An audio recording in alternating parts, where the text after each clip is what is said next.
Excel 2016, Module 4, pages 208 through 215. I know we ended on 208, but we only did the top half of the page. So now we're going to do the second half of 208, performing what-if analyses with charts. Read that quick couple of paragraphs. To apply a what-if analysis to the pie chart, in cell B7, enter 100 to change the number of individuals who expressed an interest in backspace hiking packs to 100. The hiking slice automatically increases in size, changing from 11% to 18.3%. The size of all remaining slices and their percentages are reduced to compensate. First of all, I can't see B11, so I'm going to scroll up. And I'm sorry, B7, not 11. And I'm going to click on B7, which currently reads 55. Type in 100. And then you'll see right there that hiking changed to 18.3%. Now, that's just a what-if analysis. What would happen if this number changed? So in cell B7, restore the value to 55. So I'm just going to hit my undo. That turned back to 55, and the chart's back to the way it was supposed to be. Now, Haywood wants you to change the category names EXT period frame and INT period frame to external and internal frame. That's a good idea because not everyone knows what EXT and INT stand for. So in cell A9, here's A, here's 9. Change that to say external frame.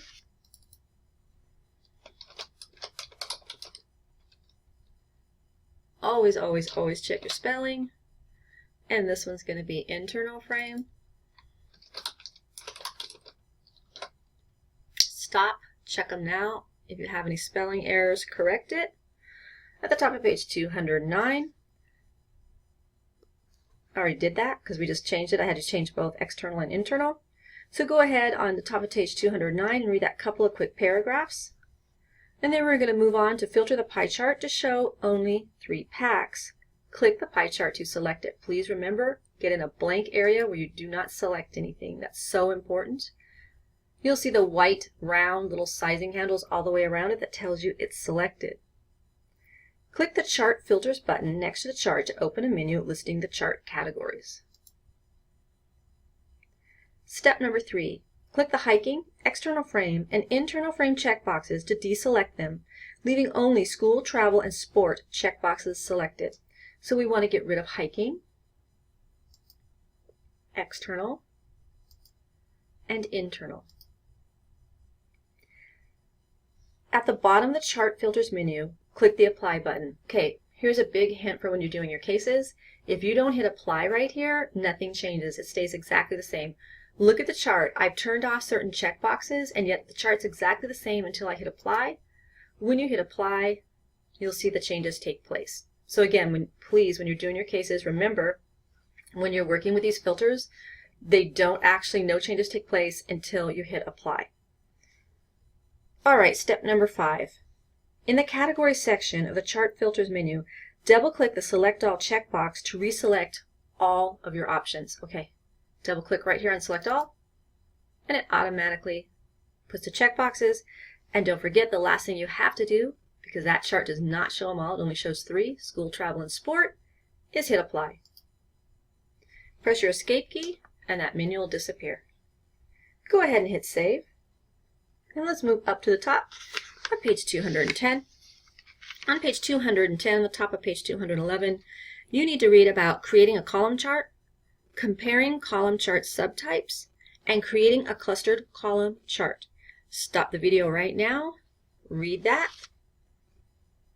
All right, on page 211, to create a clustered column chart showing projected revenues and expenses. Step number 1.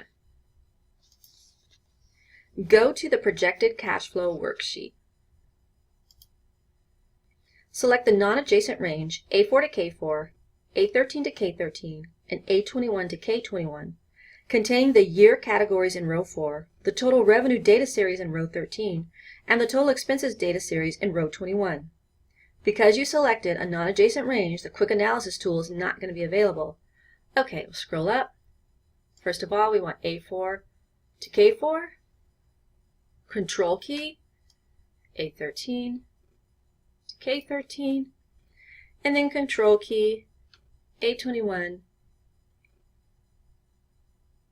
to K21. Always let go of the mouse first. If you missed, just try again. On the ribbon, okay, we're going to click our Insert tab. The Charts group contains buttons for inserting different types of charts. There it is right there. In the Charts group, click the Recommended Charts button. Okay, let me warn you right now that some of you are going to work on computers that don't have the Recommended Charts button available. If it doesn't have the Recommended Charts button available, you can still get the right chart. Just read and the book will tell you which one to choose, okay, which is a clustered column, and you can just go through, okay, and find your clustered column. So even if this button doesn't exist for whatever reason on the computer you're working on, you can always go hunt down the right chart. All right, so it says, in the Charts group, click the Recommended Charts button. The Insert Chart dialog box opens with a gallery of suggested charts for the selected data. Step number 5, make sure the clustered column chart is selected. There, you can tell because here's your title, Clustered Column Chart. And then click the OK button. The clustered column chart is embedded in the projected cash flow worksheet. Click the Chart Styles button. Okay, turn the page to 212. In the Style Gallery, scroll down and click Style 14. And there's Style 14. And click that Chart Styles button again to close that menu. Okay, a little bit to read on 212, not too much, a couple of quick paragraphs. All right, moving a chart to a different worksheet. Please make sure that you read this. This one is one of the things that can be funky if you don't remember where it is and how to do it. To move the clustered column chart to the financial summary worksheet. Step number 1, make sure that chart is still selected. You can tell by those white sizing handles all the way around it. On the Chart Tools Design tab, in the Location group, select Move Chart. The Move Chart dialog box opens. Make sure that the radio button for Object In is selected. This is the trick, you guys. It's an Object In, and then when you hit this down pointing arrow, every worksheet in your workbook is going to be displayed for you, and you can scroll up and down to see them all. We're going to move this one to the Financial Summary worksheet. So go ahead and click on it. If you got the wrong one, down pointing arrow, select the right one. Click OK. The chart moves from the Projected Cash Flow worksheet to the Financial Summary worksheet, and it remains selected. Step number 5, hold down your Alt key as you drag the chart so that its upper left corner is aligned with the upper left corner of E4, and then release the mouse button first. Okay, so mouse, Alt, E4, mouse, Alt. Okay? Now, hold down the alternate key as you drag the lower right sizing handle. So this time we're not moving, we're sizing. And we're going to move that to the lower right corner of cell L20 and then release the mouse and then the Alt. Okay, so we want this guy right here. And you're going to get that diagonal white-headed arrow. Hold it down, you get a plus sign. Hold down your alternate key. And we're going to go to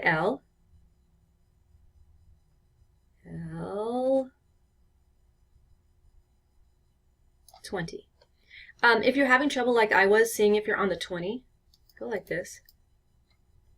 And there I am. And I'm on.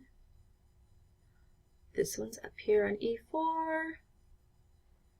Right? I'm always going back and checking to make sure. So I cover E4 to L20. And I got it on K. No big deal. Exactly why I do this and scroll it over so I can see everything clearly. It looks much better. It was kind of squished. So again, if you can't tell which one you're on, scroll across, get everything lined up, and then we can scroll back over so that we can see everything. Reach up and hit save for me, please.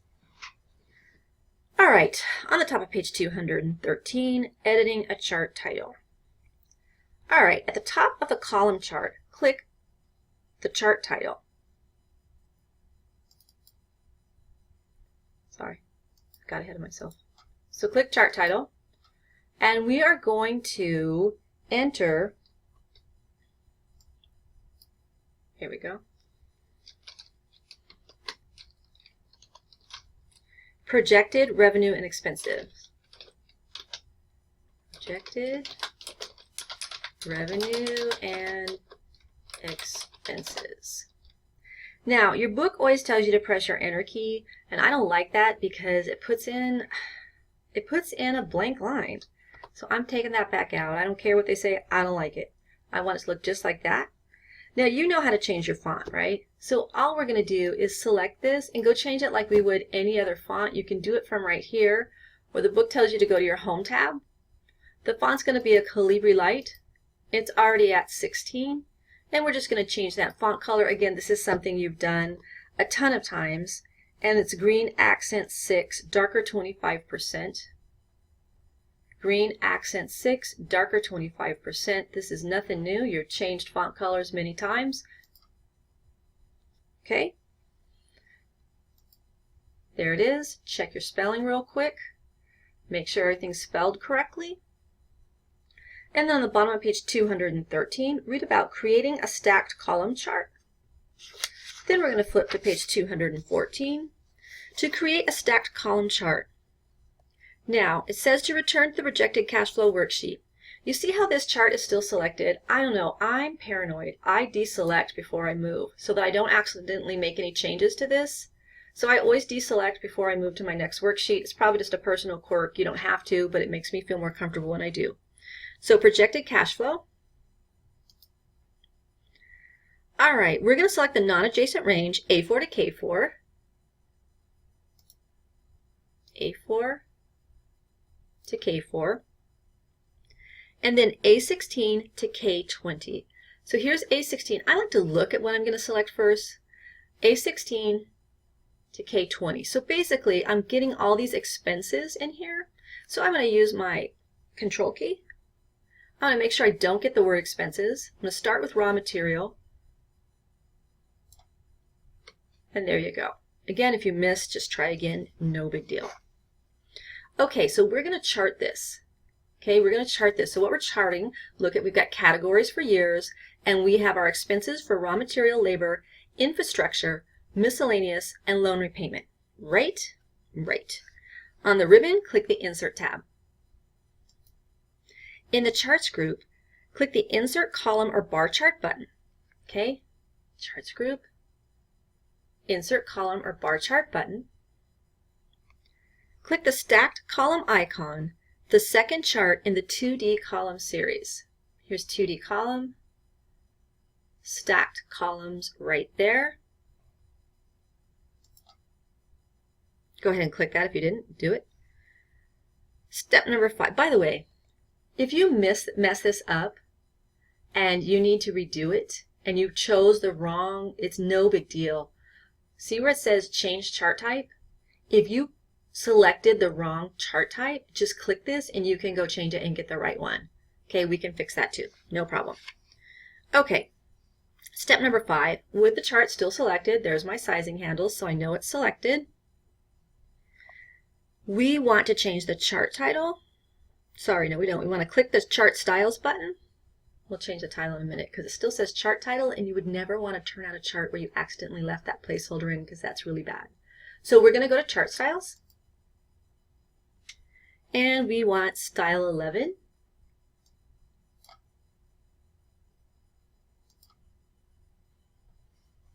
Now we're going to move it. Do you remember how to move it? Without the instructions, could you do it? That's a really important thing to learn, so please make sure you know how. On the Chart Tools Design tab in the Location group, click Move Chart.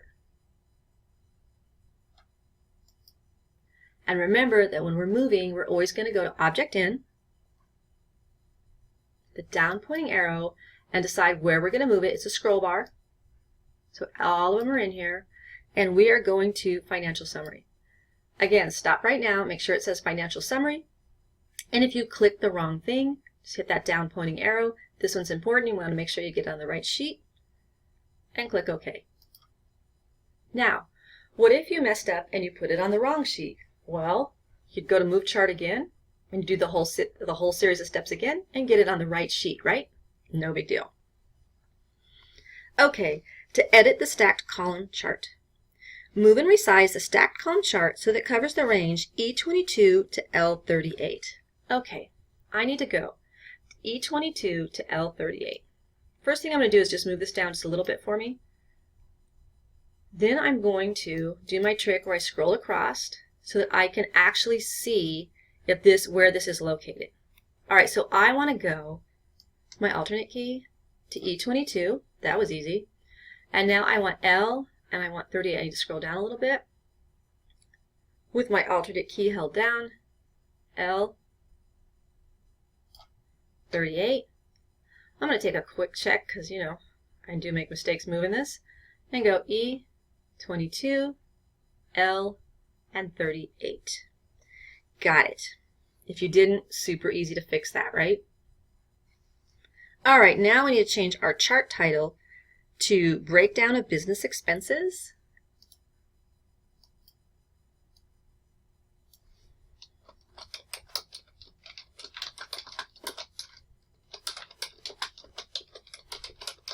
Okay, stop right there. Check that spelling. If you're a slow typist, pause the video until you get it all in there correctly. And now we're going to change, of course, to match the other font. And you know how to change fonts. You don't need me to tell you how to do this. Okay, so it's Calibri Light, 16, green, accent 6, darker 25%. And there you go. Alright, that's it for this video. Go ahead and hit save and you're ready to move on to your next video.